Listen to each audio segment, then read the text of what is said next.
என் முதல் வணக்கம்.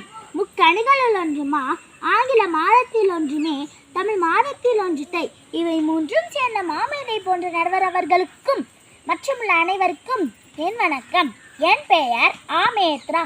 நான் 5ஆம் வகுப்பு படிக்கிறேன். என் பள்ளியின் பெயர் நியூ ஆக்ஸ்போர்ட் மழலையர் மற்றும் தொடக்கப்பள்ளி. நான் பேச உள்ள தலைப்பு சாலை பாதுகாப்பில் மாணவர் பங்கு. ஏடு தூக்கி பள்ளி செல்லும் மாணவர்கள் தான் நாடு காக்கும் தலைவனாய் நாளை வர உள்ளார்கள். மனிதனது அன்றாட தேவைகளை பூர்த்தி செய்ய மிகவும் அவசியமானது போக்குவரத்து. மனிதனின் பயணங்கள் வாழ்வின் இறுதி வரை தொடர்ந்து இருப்பதனால் சாலைகள் வாழ்வில் மகிழ்வின் இடமாக இருத்தல் வேண்டும். சாலையில் நிகழும் விபத்துகளால் அதிகளவான உயிரிழப்புகள் ஏற்படுகின்றனர். இதனால் போக்குவரத்து பாதிப்படைகின்றனர். சாலையில் பாதுகாப்பு இல்லாததனால் குற்ற செயல்கள் அதிகரித்து அப்பாவி மாணவர்கள் பாதசாரிகள் பாதிப்படைகின்றனர். சாலையில் செல்கின்ற ஒவ்வொருவரும் சாலை விதிகளை பின்பற்ற வேண்டும்.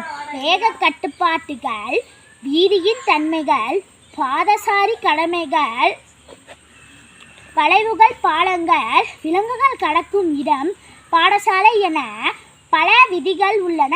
இவற்றினை கவனித்து செல்வதன் மூலம் விபத்துகளை தவிர்க்கலாம்.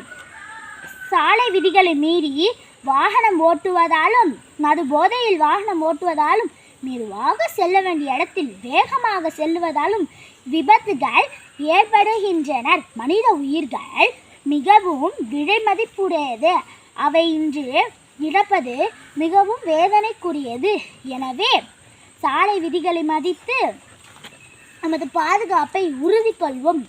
இருக்கை பட்டையை இருக்கையில் ஏறியதும் மாட்டிவிடு. தலைக்கவசம் உயிர் காக்கும். பள்ளி அருகாமையா வேகம் தவி. வாகனம் ஓட்டும் போது செல்பேசி பயன்படுத்தாதீர்.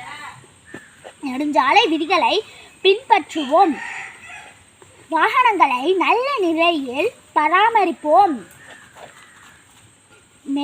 பாதுகாப்பான வேகத்திலும் பாதுகாப்பான இடைவெளி விட்டு வாகனம் ஓட்டுவோம். படியில் பயணம், நொடியில் மரணம். சிக்னலை மதிப்போம், சிக்கலை தவிர்ப்போம். வேகம் சோகத்தை தரும், நிதானம் நிம்மதியை தரும். கவனமாக வாகனம் ஓட்டுவோம், காலமெல்லாம் வாழ்வோம் என்று கூறி வாய்ப்பு தந்த விஜயலட்சுமி ஸ்டோருக்கு நன்றி கூறி விடைபெறுகிறேன். நன்றி, வணக்கம்.